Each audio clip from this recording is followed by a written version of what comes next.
اعوذ باللہ من الشیطان الرجیم بسم اللہ الرحمن الرحیم۔ انشاءاللہ آج ہم مدنی قاعدے کا سبق نمبر 5 پڑھیں گے۔ سبق نمبر 5 تنوین کے عنوان پر ہے۔ دیکھیے تنوین کسے کہتے ہیں، بہت آسان انداز میں یہاں لکھا ہوا بھی ہے کہ 2 زبر 2 زیر اور 2 پیش کو تنوین کہتے ہیں۔ ہم نے پچھلے سبق میں جب ہم نے حرکات کو پڑھا تھا تو ہم نے یہ پڑھا تھا کہ زبر زیر پیش کو حرکات کہتے ہیں، یعنی جب ایک زبر ہوتا ہے، ایک زیر ہوتا ہے اور ایک پیش ہوتا ہے تو اسے ہم کیا کہتے ہیں، حرکات کہتے ہیں۔ اب تنوین کے بارے میں یہ بتا رہے ہیں کہ جب 2 زبر لگے ہوئے ہوں، یعنی کسی حرف کے اوپر 2 زبر ہوں، کسی حرف کے نیچے 2 زیر ہوں، کسی حرف کے اوپر 2 پیش ہوں تو اسے تنوین کہا جاتا ہے۔ ٹھیک ہے، وہی زبر ہے، صرف اسے ڈبل کر دیا گیا ہے۔ اگر وہ 2 زبر ایک تھا تو اسے ہم حرکات کہہ رہے تھے، اور جب زبر 2 گئے تو ہم اسے کیا کہہ رہے ہیں، تنوین کہہ رہے ہیں۔ ٹھیک ہے، کسی بھی حرف کے اوپر جب 2 زبر لگے ہوتے ہیں تو اسے تنوین کہا جاتا ہے، اور جس حرف پر تنوین ہو اسے منون کہا جاتا ہے۔ جیسے ہم نے پڑھا تھا کہ جس حرف پر حرکت ہو کوئی تو اسے متحرک کہتے ہیں، ویسے ہی جب کسی حرف پر تنوین آئے تو اسے منون کہتے ہیں۔ جیسے تا 2 زبر تن لکھا ہوا ہے تو یہ تا جو ہے یہ منون حرف ہے اس وقت۔ ٹھیک ہے، اگر تا کے اوپر ایک زبر ہوتا، تا زبر تا ہوتا تو تا کیا ہوتا، متحرک حرف ہوتا۔ یہی چیز سمجھنے کی ہے کہ ہمیں پتہ چل جائے کہ کون سا حرف متحرک ہے، کون سا منون ہے، کون سا ساکن ہے، کون سا مشدد ہے۔ ان چیزوں کو ہی سمجھنے کے لیے مدنی قاعدے کو پڑھایا جاتا ہے۔ تو سمپلی آپ نے یہاں اس بات کو سمجھ لینا ہے کہ 2 زبر 2 زیر 2 پیش کو تنوین کہتے ہیں، جس حرف پر تنوین ہو اسے منون کہتے ہیں۔ اب دوسری بات جو یہاں ہم نے سمجھنی ہے وہ یہ ہے کہ تنوین نون ساکن ہوتا ہے جو کلمے کے آخر میں آتا ہے، اس لیے تنوین کی آواز نون ساکن کی طرح ہوتی ہے۔ مثال کے طور پر یہاں دیکھتے ہیں ہم، جیسے کہ نون ساکن ہو، یعنی نون پر جزم اور اس سے پہلے کوئی بھی حرف ہو، اس پہ کوئی حرکت ہو تو اس کی جو آواز نکلتی ہے وہ بالکل تنوین کی طرح نکلتی ہے۔ جیسے حمزہ ہے اور حمزہ کے ساتھ نون ساکن ہے تو حمزہ نون زبر ان، ٹھیک ہے، اس کی آواز کیا نکلے گی، ان۔ بالکل ایسی ہی آواز نکلے گی جب حمزہ کے اوپر 2 زبر ہوں گے، یعنی حمزہ 2 زبر ان، تو تنوین کی اور نون ساکن کی آواز کیسے نکل رہی ہے، بالکل ایک جیسی۔ حمزہ 2 زبر ان اور حمزہ نون زبر ان، حمزہ 2 زیر ان، حمزہ نون زیر ان، حمزہ 2 پیش ان، حمزہ نون پیش ان، بالکل سیم آواز نکل رہی ہے۔ اس لیے اسے کہتے ہیں کہ تنوین جو ہے وہ نون ساکن ہوتا ہے۔ ٹھیک ہے، اسے سمجھنے کی ضرورت ہے۔ تنوین کے ہجے اس طرح کریں۔ اب یہ تنوین کی ہجے کس طریقے سے کرنی ہے یہ ہمیں بتا رہے ہیں، یہاں لکھا ہوا ہے، آپ نے اسے دیکھنا اور سمجھنا ہے۔ میم 2 زبر من کی ہجے کیسے کریں گے، لکھا ہوا ہے میم 2 زبر من، یعنی وہی بات جو اوپر ہم نے سمجھی کہ میم 2 زبر من، میم 2 زیر من، میم 2 پیش من، من من من۔ تنوین جو ہے اسے آپ نے نون ساکن کی طرح ادا کرنا ہوتا ہے، اس لیے یہ کہا جاتا ہے کہ تنوین جو ہے وہ کیا ہے، نون ساکن ہے۔ زبر کی تنوین کے بعد کہیں الف اور کہیں یا لکھا جاتا ہے، ہجے کرتے وقت اس کا نام نہیں لینا۔ جیسے یہاں شروع میں ہی لکھا ہوا ہے، تا کے ساتھ الف لکھا ہوا ہے تو آپ نے اسے پڑھنا ہے تا 2 زبر تن، تا الف 2 زبر تن آپ نے نہیں پڑھنا، تو الف 2 زبر تن نہیں پڑھنا۔ بعض لوگ اسے الف کے ساتھ پڑھتے ہیں تو آپ نے اسے کیا کرنا ہے، الف کے ساتھ نہیں پڑھنا، بلکہ آپ نے پڑھنا ہے تا 2 زبر تن، تو 2 زبر تن، زا 2 زبر زن، زا الف 2 زبر زن بالکل بھی نہیں پڑھنا۔ یہ جو الف لکھا ہوا ہے یہ ہجے کرتے وقت پڑھا نہیں جائے گا، اس قانون کو بھی آپ نے سمجھ لینا ہے۔ ٹھیک ہے، ہم نے یہ سمجھ لیا اس سبق میں کہ تنوین 2 زبر 2 زیر 2 پیش کو تنوین کہتے ہیں، جس حرف پر تنوین ہو اسے منون کہتے ہیں، اور تنوین نون ساکن کی طرح ہوتا ہے۔ ٹھیک ہے، اب آئیے اس سبق کو ہم پڑھتے ہیں۔ تا 2 زبر تن، تا 2 زیر تن، تا 2 پیش تن، تن تن تن، طا دو زبر تن، طا دو زیر تن، طا دو پیش تن، تن تن تن۔ اب یہاں بھی آپ نے جو ہے وہ حروف کے اندر جو فرق ہے اس کا خیال رکھنا ہے۔ یہ حروف اسی طریقے سے لکھے گئے ہیں، تا کے ساتھ تواں لکھ دیا ہے، زا کے ساتھ ذال لکھ دیا ہے، زواں لکھ دیا ہے، تاکہ آپ ساتھ ساتھ فرق بھی کرتے رہیں اور پرانے سبقوں کی مشق بھی ہوتی رہے۔ چلیے آگے سے پڑھتے ہیں ہم۔ زادو زبر زن، زادو زیر زن، زادو پیش زن، زن زن زن۔ ذال دو زبر زن، ذال دو زیر زن، ذال دو پیش زن، زن زن زن۔ ذا دو زبر زن، ذا دو زیر زن، ذا دو پیش زن، زن زن زن۔ ثا دو زبر ثن، ثا دو زیر ثن، ثا دو پیش ثن، ثن ثن ثن۔ اب ثا کو جو ہے وہ بغیر سیٹی کے ادا کرنا ہے، اس کی ادائیگی میں ہمیشہ اس چیز کا خیال رکھنا ہے۔ اب سین آ گیا، سین کو سیٹی کے ساتھ پڑھیں گے۔ سین دو زبر سن، سین دو زیر سن، سین دو پیش سن، سن سن سن۔ صاد دو زبر سن، صاد دو زیر سن، صاد دو پیش سن، سن سن سن۔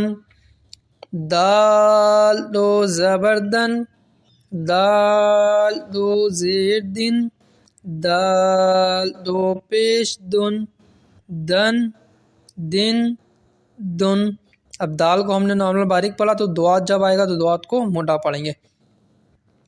ضاد دو زبر دن، ضاد دو زیر دن، ضاد دو پیش دن، دن دن دن۔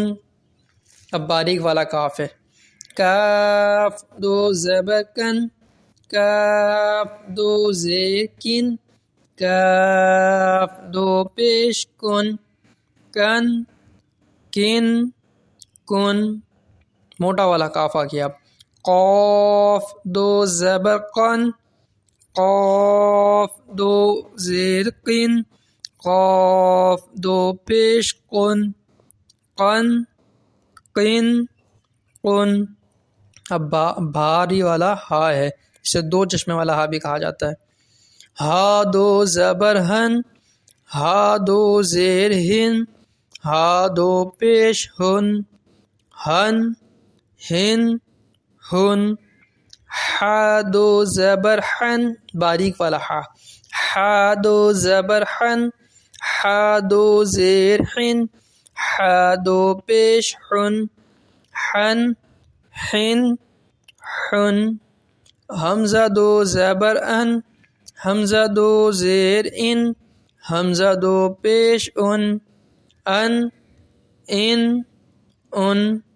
عین دو زبر عن، عین دو زیر عن، عین دو پیش عن، عن عن عن۔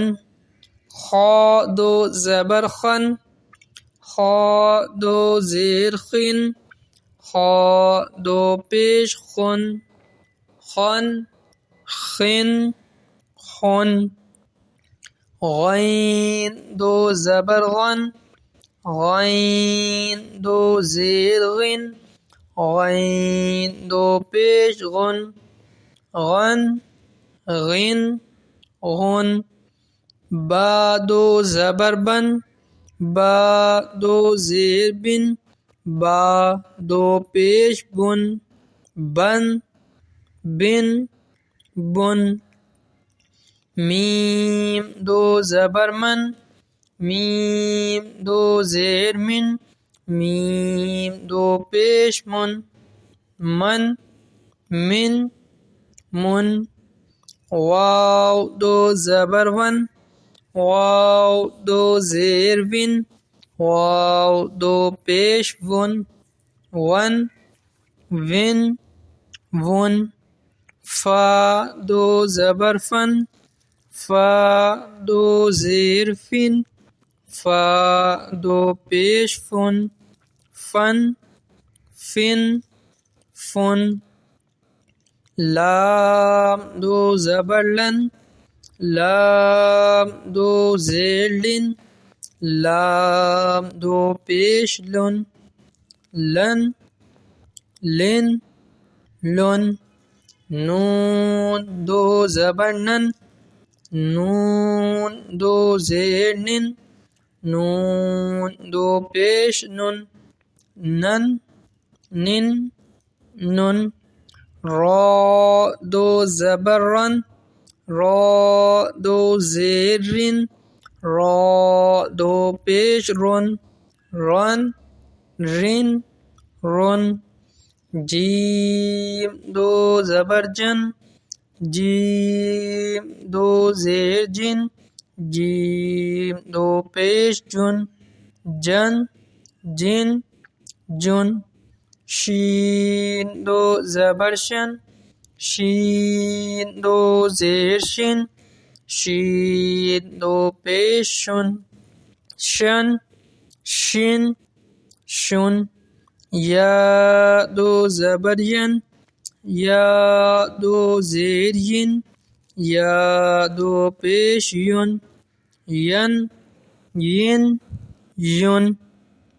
تو الحمدللہ ہم نے تنوین کا مکمل سبق اور اس کی تختی بھی مکمل طور پر پڑھ لی ہے. آپ اس کی پریکٹس بار بار کیجئے. سبق کو تھوڑا سا وقت دیں گے تو انشاءاللہ آپ کے لیے آسانی ہوگی، آپ بھی بآسانی سے پڑھ سکیں گے. سبق کا جو مفہوم ہے وہ کیا ہے؟ ہمیں پتہ ہے کہ دو زبر دو زیر دو پیش کو تنوین کہتے ہیں، اور اس کے آگے جس حرف پر تنوین ہو اسے منون کہتے ہیں. یہ سب چیز اگر آپ یاد نہ بھی کریں تو بھی ضروری نہیں ہے، لیکن آپ کو کم از کم اتنا پتہ ہونا چاہیے کہ جب کسی حرف کے اوپر دو زبر ہوتا ہے یا دو زیر ہوتی ہے یا دو پیش ہوتا ہے تو اسے ہم تنوین کہتے ہیں. اتنا آپ کو پتہ ہونا چاہیے. دوسری اس کی ادائیگی آپ کو پتہ ہونا چاہیے کہ تا دو زبر تن ہوگا، تا دو زیر تن ہوگی. تو اس طریقے سے آپ کو نالج اس کی ضرور ہونی چاہیے. میں نے پہلی کلاس میں بھی یہ بات کہی تھی، آج پھر کہہ رہا ہوں، اگر آپ کے سمجھ میں نہیں آ رہا آپ کو بالکل پریشان ہونے کی ضرورت نہیں ہے. ہم جہاں ایک ایک فلم کو ہم ہزار ہزار بار دیکھ لیتے ہیں، کئی گانے ہم بار بار سن لیتے ہیں، بلکہ بعض لوگ تو روزانہ کی بنیاد پر ایک ایک گانوں کو سینکڑوں بار سن رہے ہوتے ہیں. تو کیا ہم اللہ کے کلام کے لیے ایسا نہیں کر سکتے کہ ہمیں کچھ سمجھ نہ آئے تو ہم اسے دوبارہ سن لیں، ہم اسے تیسری دفعہ سن لیں، ہم اسے چوتھی دفعہ سن کے سمجھنے کی کوشش کر لیں؟ یا اگر ہم سے یہ نہیں ہو رہا تو ہم رابطہ کر لیں براہ راست، ہمارا نمبر موجود ہے، آپ رابطہ کر لیں، ہم سے کلاسز لے لیں اور قرآن مجید کو صحیح طریقے سے پڑھنا سیکھ لیں.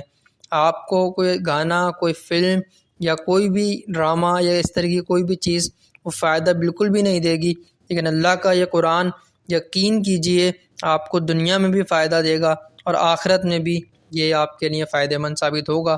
تو قرآن سے اپنے آپ کو جوڑ لیجئے. آپ کے بچے گھر میں موجود ہیں، قرآن مجید پڑھنا نہیں جانتے، انہیں قرآن مجید پڑھنا سکھائیے. گھر کے قریب اگر کہیں مدرسہ موجود ہے تو وہاں بھیجیے بچوں کو. اگر وہاں نہیں بھیج سکتے، مدرسہ قریبی موجود نہیں ہے، تو آن لائن کلاسز کے ذریعے اس موبائل فون اور اس کمپیوٹر اور لیپ ٹاپ کے ذریعے اپنے بچوں کو قرآن کی تعلیم دیجیے.